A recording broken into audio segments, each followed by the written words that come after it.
Bonjour les amis. Bon, je mets le gant parce que les gants, il fait -8. Bon, ça doit être dans les derniers jours où il fait vraiment froid. Donc voilà. Alors, pensez à vous abonner, pensez à Taratati, pensez à Taratata. Vous savez de quoi je veux parler. Vous abonner, mettre un pouce et commenter. Alors, regardez-moi ça si c'est pas beau. C'est-il pas beau ça? Regardez le ciel. Ouais, note de Dieu, qu'est-ce que je suis bien ici. Bon, alors, nouvelle saison pour les femmes et les mères des soldats. Donc n'hésitez pas, si vous avez les moyens, si vous avez la possibilité, évidemment, d'envoyer un don pour ces dames. Donc vous avez donc la vidéo de la réunion a été mise sur le canal Telegram. Je la mets pas sur YouTube. J'ai franchement, il y a tellement de crétins, j'ai pas envie de me faire insulter ou j'ai pas envie de lire qu'on se moque de ces dames ou j'ai pas envie. Donc je l'ai mis sur Telegram.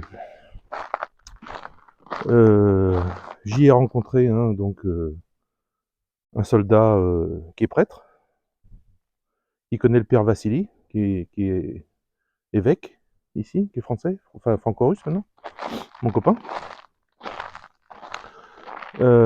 Très sympa, on a échangé nos numéros, voilà, etc., etc. C'était super. Donc si vous pouvez, n'hésitez pas, surtout, je commence maintenant pour le mois prochain.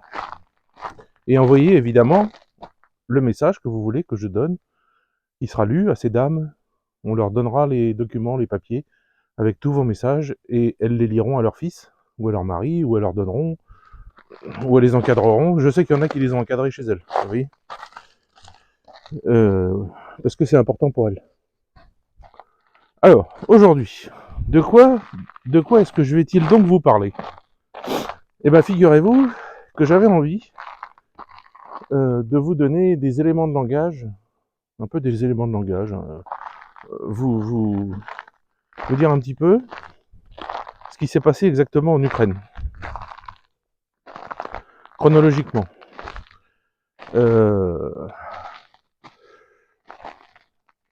Alors, comprenez bien que ce que je sais, que ce que je dis, ça ne vient pas des médias, ça vient ni des médias russes, ni des médias français, surtout pas. Ça n'est pas, autre chose que les discussions que j'ai eues avec des gens du Donbass, les discussions que j'ai eues avec des amis russes, les discussions que j'ai eues avec des soldats russes, soit mes neveux, soit les soldats qui venaient aux réunions avec les dames, là, soit des choses comme ça. Donc c'est pas du tout de la propagande de médias à la con, quel qu'il soit, de quel pays qu'il soit, ça n'a absolument rien à voir. Donc,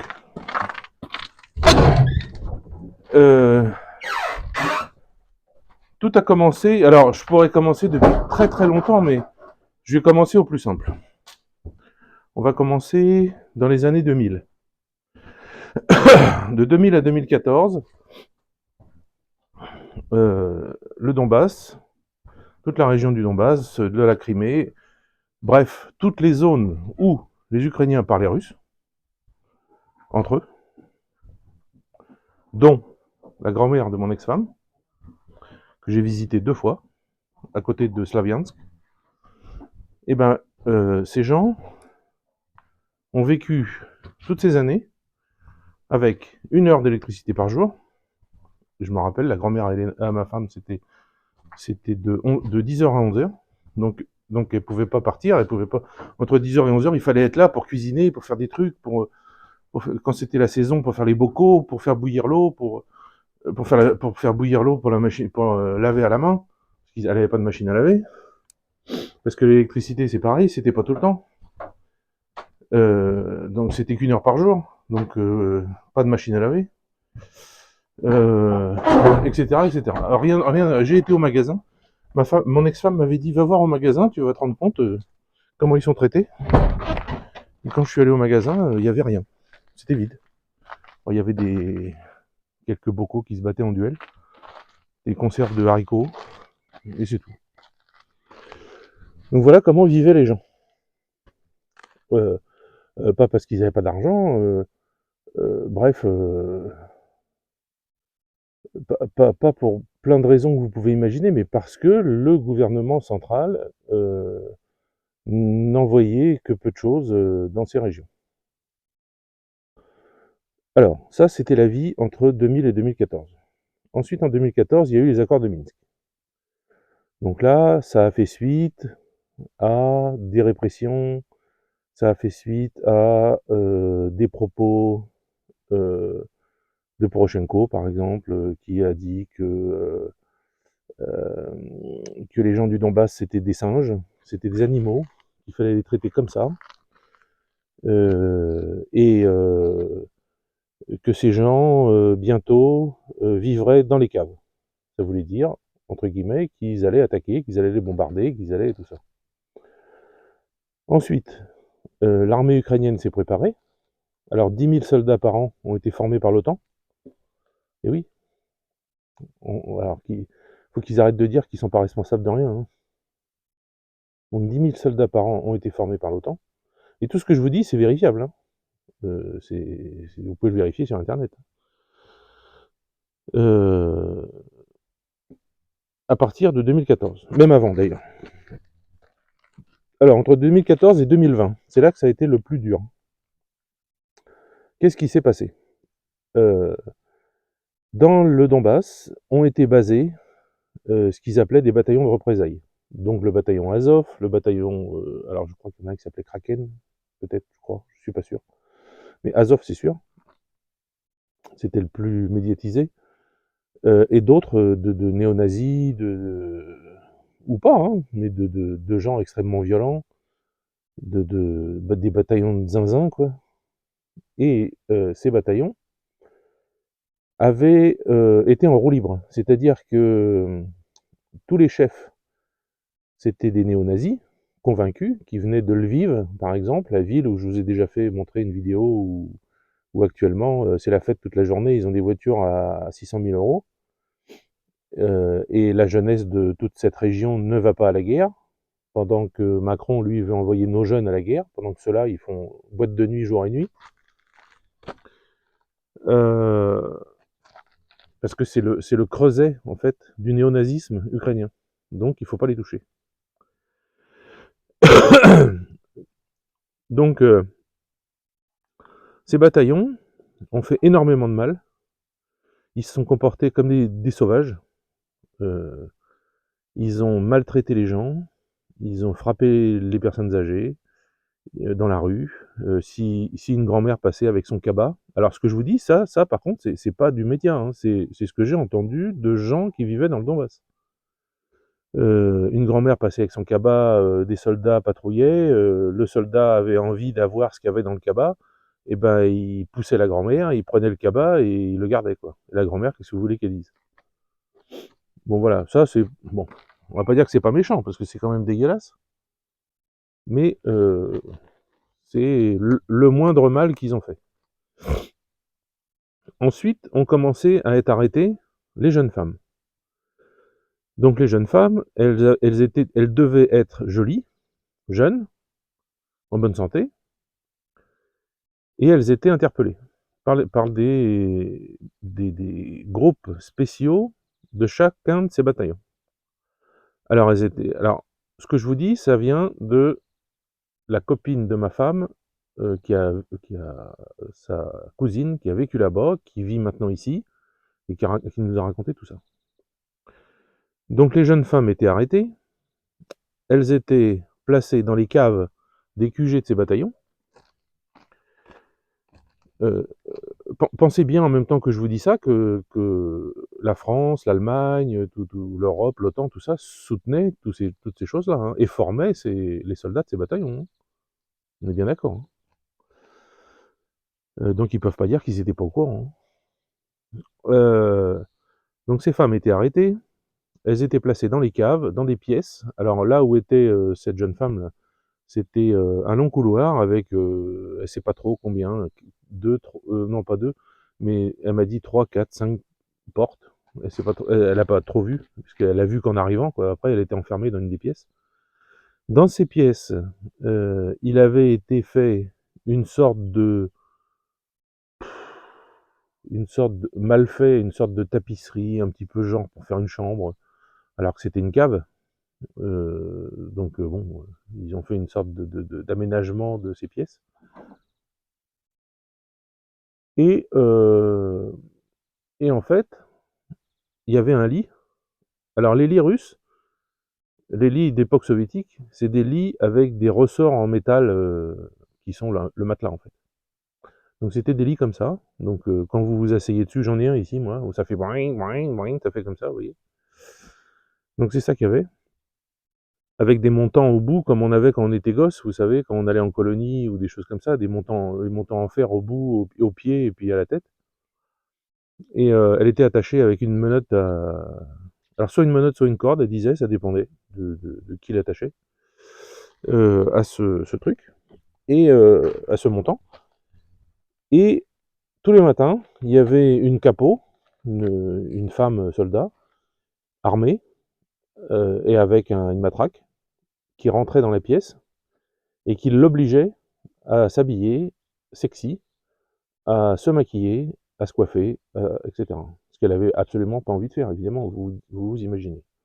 Donc, elle le faisait, sous la menace, et ensuite elle était violée par les soldats, sous comment dire, sous excuse que c'était pour se détendre. C'est cool, c'était pour se détendre, donc ça va, ils avaient le droit, non? Hollande, Merkel, tout ça, ils devaient être d'accord, puisque c'est pour se détendre. Et, et elles étaient violées entre 20 et 40 fois par jour.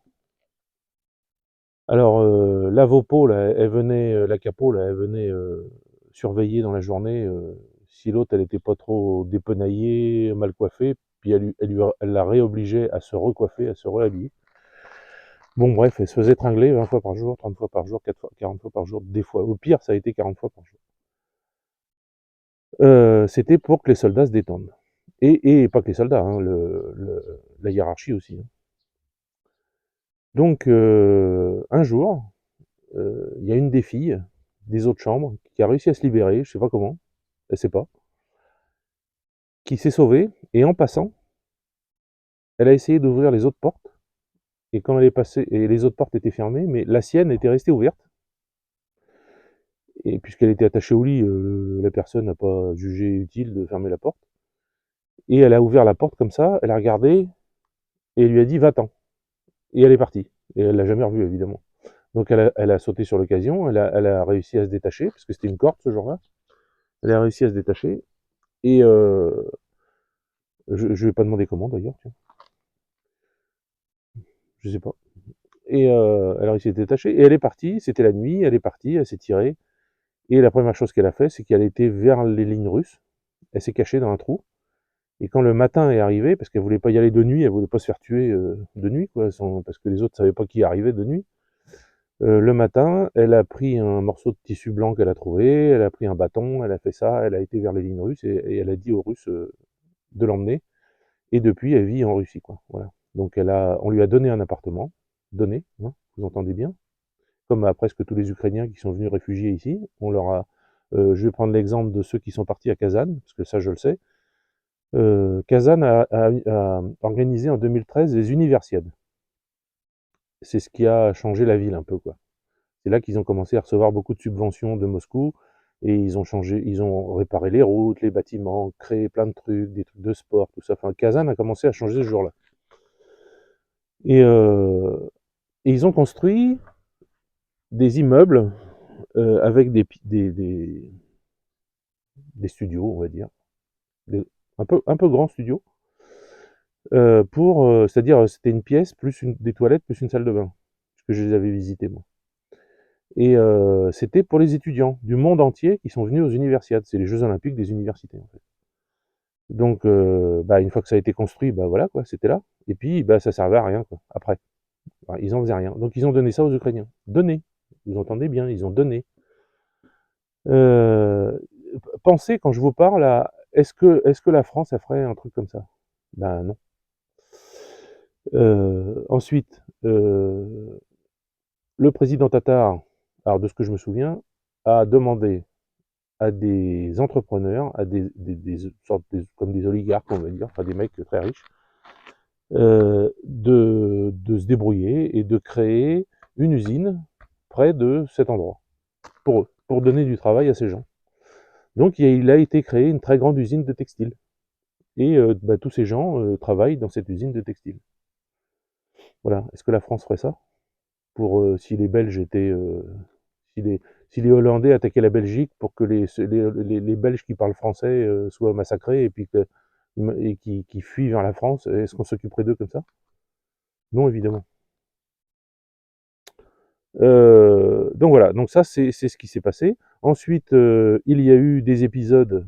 Alors, bon, je vous passe les épisodes journaliers pendant toutes ces années où il y avait des exactions, des meurtres non poursuivis par la justice évidemment, des viols, des machins, des trucs, des vols, de tout quoi, pendant toutes ces années. Sur les gens, sur les pauvres gens, quoi. Les gens s'en défendent, donc pour les nazis c'est facile. C'est pour ça que ça commence à être un petit peu plus dur pour eux la vie. Parce qu'en face c'est l'armée russe, c'est pas des mamies et des papis et qui ont un cure-dent pour se défendre, non. Ou qui ont rien pour se défendre même. C'est des lâches en fait. Donc ça me fait penser en disant ça à, à une interview que j'avais vue de l'autre, je sais plus comment il s'appelle, l'hôtesse de l'air. Je m'en fous comment il s'appelle, c'est même pas la peine de me le dire. D'un Français qui est là-bas, qui est soi-disant sniper. Et en fait, j'ai appris, moi, que ce type et son unité, ils sont pas du tout sur le front, ils sont à l'arrière des troupes ukrainiennes, et si les Ukrainiens reculent ou fuient ou se rendent, ils doivent les abattre. C'est ça son boulot. Bravo, grand héros. Bref, donc vous avez eu aussi des... Alors je sais un, ça c'est sûr, mais je crois qu'il y a eu des bombardements de mortiers, c'est-à-dire ces soldats-là, sur instruction évidemment, ou peut-être tout seul, j'en sais rien, allaient à certains endroits, par exemple à 1 kilomètre d'un marché, plaçaient un ou deux mortiers et tiraient 3-4 torpilles sur le mortier. Des torpilles de mortier, des bombes si vous voulez. Et donc ça faisait des morts. Et, pourquoi ils faisaient ça? Parce que c'est des animaux, ils parlent russe. Voilà, c'était la raison. Et je vous rappelle, François Hollande, Angela Merkel, la France et l'Allemagne et les autres soutenaient tout ça. Mais on vous le disait pas tout ça. Hein, c'est sorti avec les gens comme Christelle Néant, tout ça, qui ont fait savoir toutes ces choses. Mais sinon, vous n'étiez pas au courant de tout ça. Vous saviez pas ce qui se passait en Ukraine. Personne ne vous le disait. Même les journalistes qui le savaient, ils devaient fermer leur clapet. Donc voilà. Voilà comment ça se passait entre 2014 et 2020. Et puis plein d'autres choses que je sais pas. Donc comme je vous ai dit, des viols, des vols, des gens qui étaient frappés, qui étaient attachés à des poteaux, il y avait déjà à l'époque, si vous parliez russe, en la présence de soldats ukrainiens, enfin de ces soldats-là, ils vous attachaient à un poteau, le cul à l'air, même en hiver, et puis ils vous fouettaient les fesses avec des bâtons, et ils vous laissaient comme ça, quoi. Il y en a qui sont morts, hein. Ils sont morts attachés au poteau parce que personne n'avait le droit de les toucher. Euh, voilà la vie que vivaient les gens du Donbass. Est-ce que vous imaginez? Est-ce que vous voyez un petit peu de quoi je veux parler? Comment ce que je dis? Euh, donc je vous répète que ce que je vous dis, c'est pas de la propagande, c'est pas les médias qui m'ont dit ça, c'est les gens à qui j'ai parlé, qui sont ici ou à Kazan et qui sont des réfugiés du Donbass, qui ne sont pas des menteurs, hein, les grands-mères, tout ça, ça ment pas. Hein. Une des caractéristiques de l'époque soviétique, c'est que les gens ne mentaient pas. Donc ces gens sont restés avec cette idée, on ne ment pas. On ne ment pas, pourquoi? Parce que si on ment et qu'on se fait choper, on va avoir honte. Et la honte en Russie, c'est hyper important. Moi, je dirais presque que c'est la honte qui fait marcher le pays. C'est-à-dire que les gens auraient tellement honte de se faire choper en train de faire un truc pas bien, qu'ils font des choses bien. Donc du coup, ils pensent pas à faire des choses pas bien, quoi. Ils font des choses bien et ils essayent de se comporter correctement.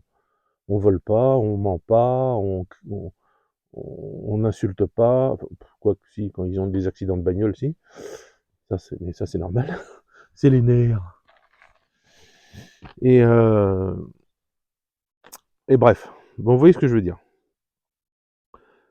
Donc 2020,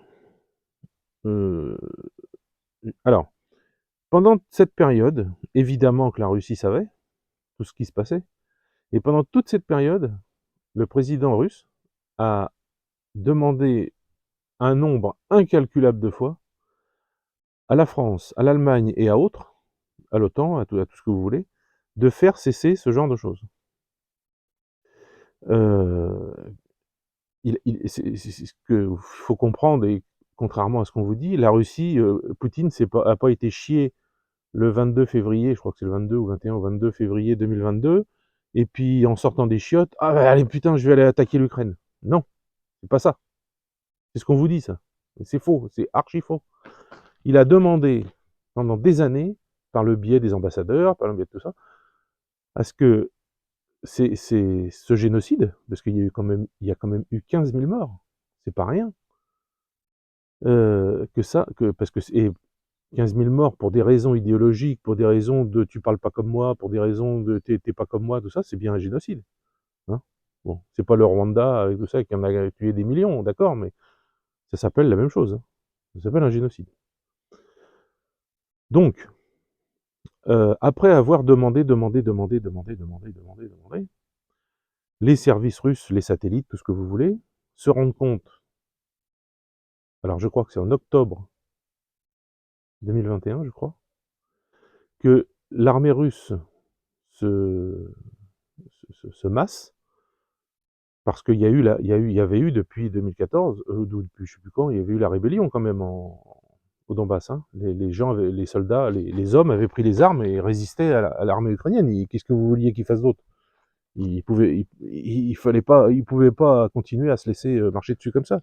C'est pas c'est pas des tarlousses, quoi. Et donc ils sont rebellés.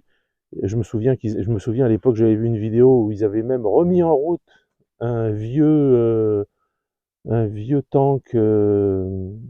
Alors il y avait un IS-2 et un JSU 152. C'était des tanks de l'époque soviétique qui étaient là comme un musée, quoi, qui étaient sur des socles en béton. Et ben ils avaient remis le moteur en marche. Vous imaginez comment c'était de la bonne mécanique, tout ça? Ou de la mécanique simple surtout. Bon bref, ils se défendent. Donc les policiers sont avec eux, évidemment, c'est des gens du Donbass, donc ils se mettent du côté des gens du Donbass. Les soldats qui sont là-bas, bah, la même chose, donc ils ont quelques armes, ils ont tout ça, bon, ils se défendent. Bon, j'imagine, je ne veux pas être débile non plus, j'imagine que la Russie a envoyé des trucs. Parce que au début, ils avaient des fusils de chasse, quelques kalachnikovs, et d'un coup, ils se retrouvent avec des uniformes kaki, des kalachnikovs, des canons, des machins. Bon, ils n'ont pas trouvé sous les sabots d'un cheval. Hein. Bon, ça d'accord. Fallait bien que ces gens se défendent, ils étaient massacrés quand même. Et puis après toutes ces années à dire arrêtez, dites-leur d'arrêter, il n'y a pas eu photo.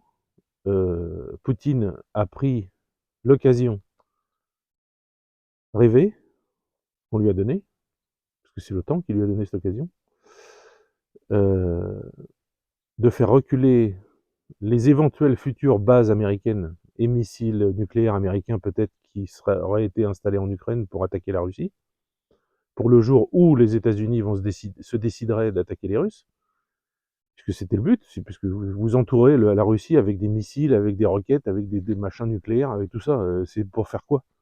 C'est pour enfiler c'est pour aller cueillir des fraises? Non. Donc, donc en fait, à ce moment-là, Poutine se dit certainement, bon ben, il faut aller aider ces gens-là, parce que comprenez aussi que Poutine c'est quelqu'un qui est orthodoxe. Euh, il n'est pas orthodoxe pour rigoler. hein.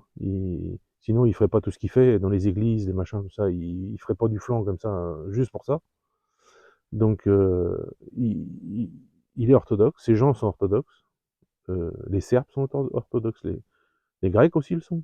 Mais c'est pas la même chose. Euh, et il décide, et il dit que, il se dit, bon ben, il faut aller les aider, et en même temps, on va faire reculer l'OTAN parce que ça peut plus durer, quoi. Ça va bien. Ils sautent de notre gueule depuis, ça fait 20 ans, 30 ans qu'ils leur demandent de pas annexer, qui leur avait été demandé de pas annexer les pays à l'est de l'Allemagne, etc., etc. Et ben ça a été fait, et de plus en plus, et sans problème, et la Russie disait rien. La Russie, si vous voulez, c'est un peu comme pour la révolution de 1917, c'est-à-dire les gens n'ont rien dit, parce qu'il faut savoir qu'avant, les gens, c'était des esclaves, vraiment. Les paysans, tout ça, c'était des serfs. C'est-à-dire que, par exemple, j'en ai parlé hier avec Yevgenia, euh, il y avait une princesse là qui avait comme serf, comme esclave, un peintre très connu aujourd'hui. Et ce peintre, il peignait pour elle, et elle vendait les tableaux. Et lui, il peignait quoi. Voilà, c'était comme ça.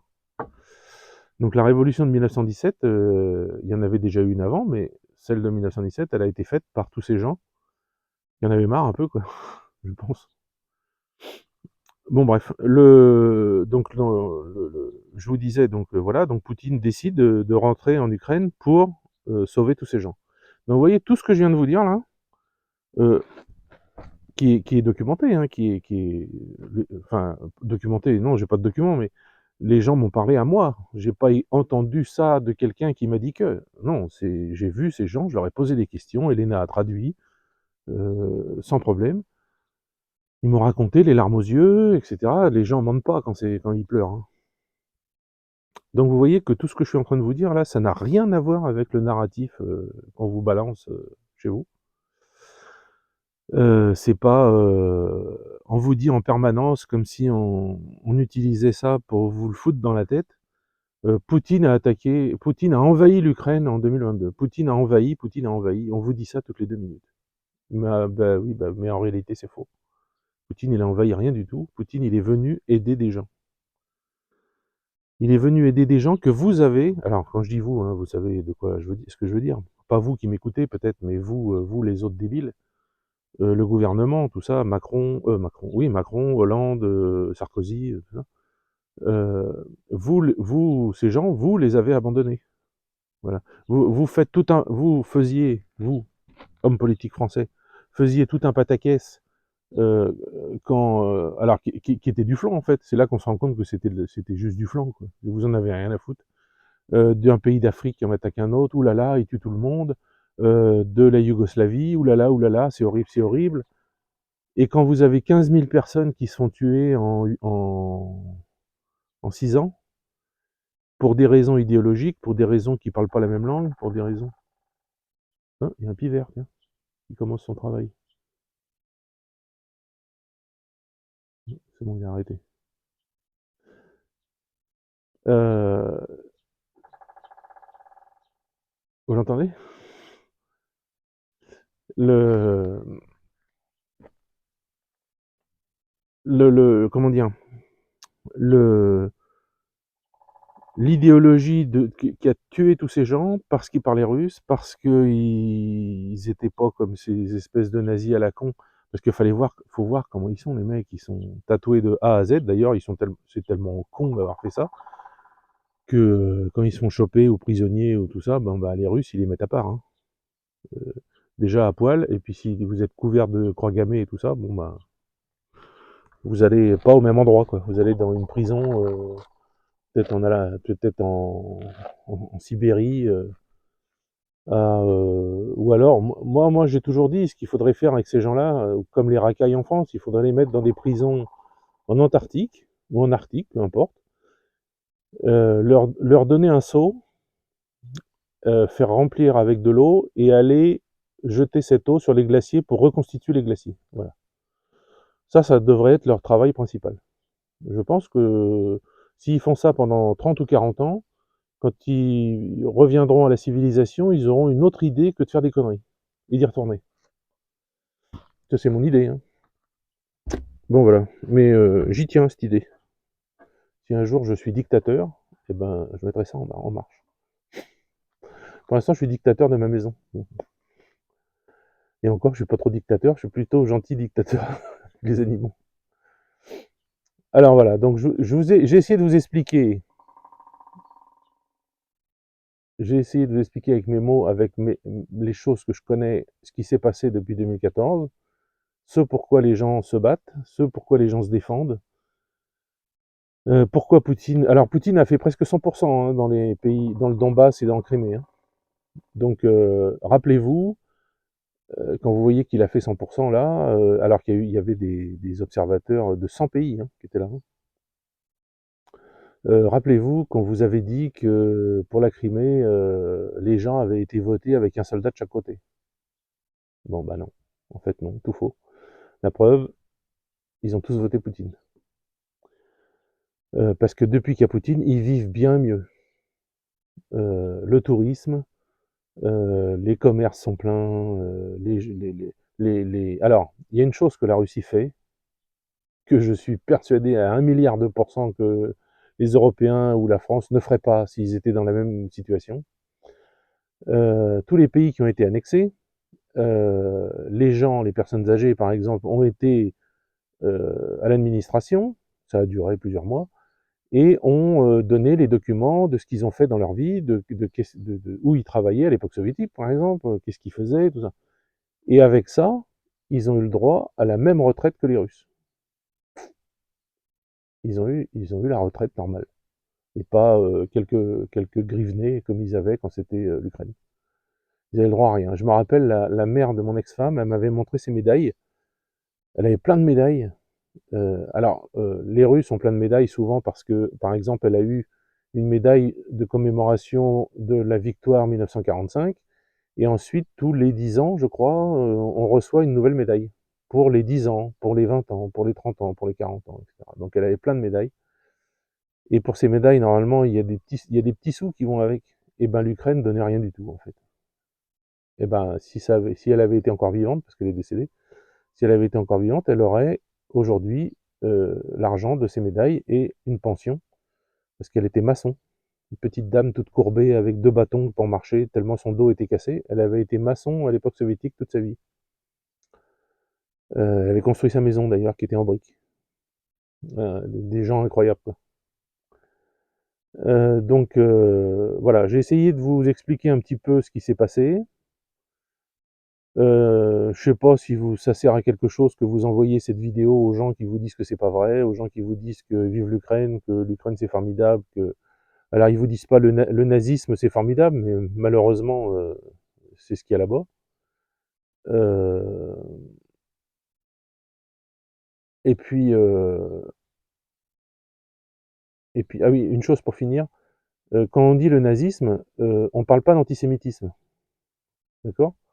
Parce que il y a eu une période en 2018, je crois, 2018-2019, c'est quelqu'un qui me l'a dit, qui m'a fait son témoignage par télégramme, qui m'a envoyé plein de vocaux pour m'expliquer, parce qu'il était là-bas pendant 4 ans, dans cette ville de Lviv, où était le nazisme ukrainien.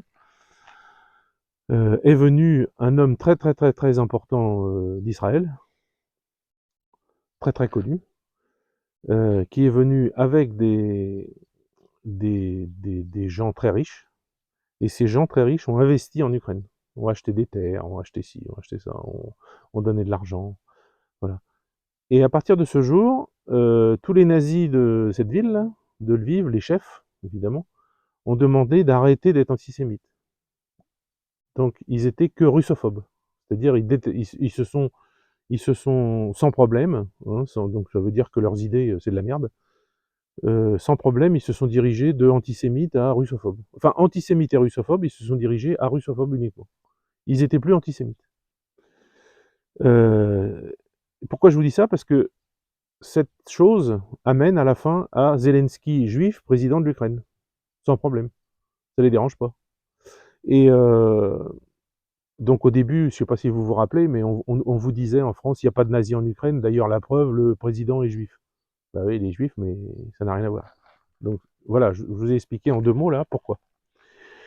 D'ailleurs, on peut prendre date si vous voulez, mais moi je le dis, Zelensky, quand ça va sentir le roussi trop grave, quand la Russie va bien avancer, quand c'est vraiment ça va commencer, l'armée ukrainienne va s'écrouler, quand il va être lâché par les Américains, quand ils vont commencer à être lâchés par d'autres, il va être assassiné par un nazi.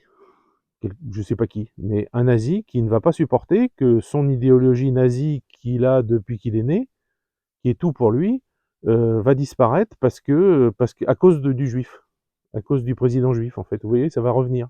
Ça va être la faute des juifs. Euh, si vous pensez que les juifs d'Ukraine ont entre guillemets collaboré avec les nazis, en réalité, je dirais pas ça. Je dirais plutôt qu'ils ont été obligés s'ils voulaient survivre. C'est plus comme ça. Mais bon, après, chacun ses choix, hein, mais on comprend qu'un humain essaye de survivre. C'est pour ça que, par exemple, quelqu'un qui était pris par la Gestapo et qui était torturé et qui ne disait rien, c'était un héros. Voilà, un héros, un vrai héros. Il en est mort, mais c'était un héros. Mais celui qui résistait pas et qui parlait, eh ben bon, il était moins héros, il était héros quand même, mais il y était moins et on n'entend pas parler de lui, de cela.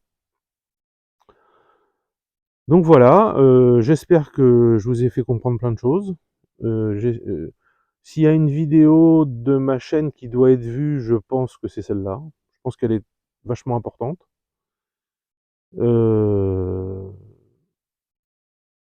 Voilà, rien de plus.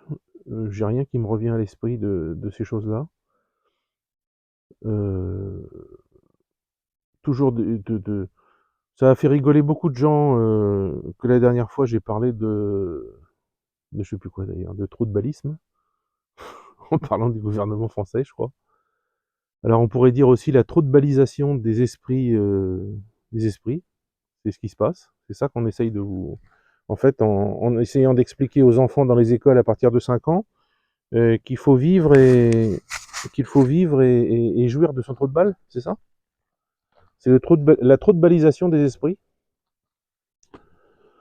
Enfin bon, c'est hallucinant quoi. Mais quand j'entends les gens ici, les vieux, les jeunes, tout ça n'arrivera jamais. C'est impossible. Euh, j'ai encore vu d'ailleurs un article français, l'homophobie de la Russie, etc. Mais ils sont complètement crétins. En fait, c'est juste de l'extrémisme de dire ça. Parce que la Russie, il n'y a absolument pas d'homophobie. Ils aiment pas les homos, mais comme vous, comme en France, quoi. Ils aiment pas les homos. Bon. Moi, avant, les homos me dérangeaient pas quand j'étais jeune. Mais c'est quand ils ont commencé à se promener le cul à l'air, à se rouler des pelles dans la rue, les mecs à moustache avec des pantalons en cuir qui se roulaient des galoches devant mes gosses, la gay pride, tout ça, non, ça, je suis pas d'accord, non.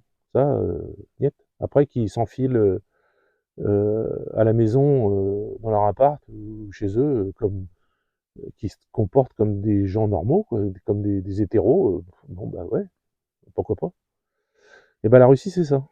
C'est-à-dire qu'il y a des lois qui ont été prises contre, pas les homosexuels, comprenez-le, mais contre la publicité aux mineurs.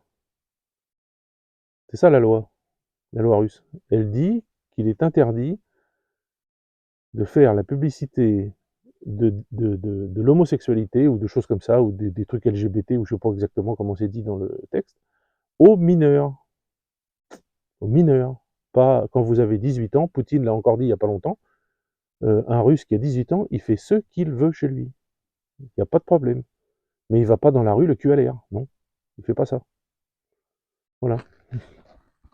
Donc c'est ça la soi-disant homophobie de la la phomomobie, l'homophobie de la Russie.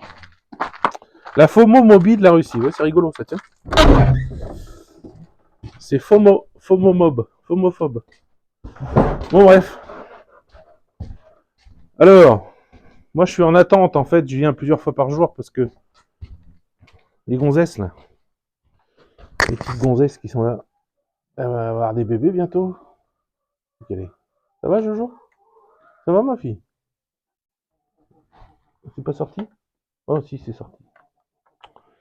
Il y a toute sa partie derrière qui sort. Ça s'appelle un prolapsus, je crois. Donc il faut que je lui lève les pattes arrière pour que ça re-rentre en fait. Parce que elle pousse, je sais pas ce qu'elle fait, puis ça sort. Et je crois que c'est un manque de vitamine D, je crois. C'est ce qu'on m'a dit. Bon voilà, mais je pense que la première, ça va être Bellana, parce que là, elle a pas mangé, elle fait que boire. Elle veut des câlins. Ah Bellana, ça va ma fille? Oui, la tête qu'elle fait. Oh, elle est tristoune. Bon bah voilà. Allez, oh putain, 40 minutes. Oh, j'ai fait ma pipelette, mais j'avais plein de trucs à vous dire là-dessus, donc voilà. Allez, arrivée d'air chaud, et la main dessus le doigt dedans. Bye.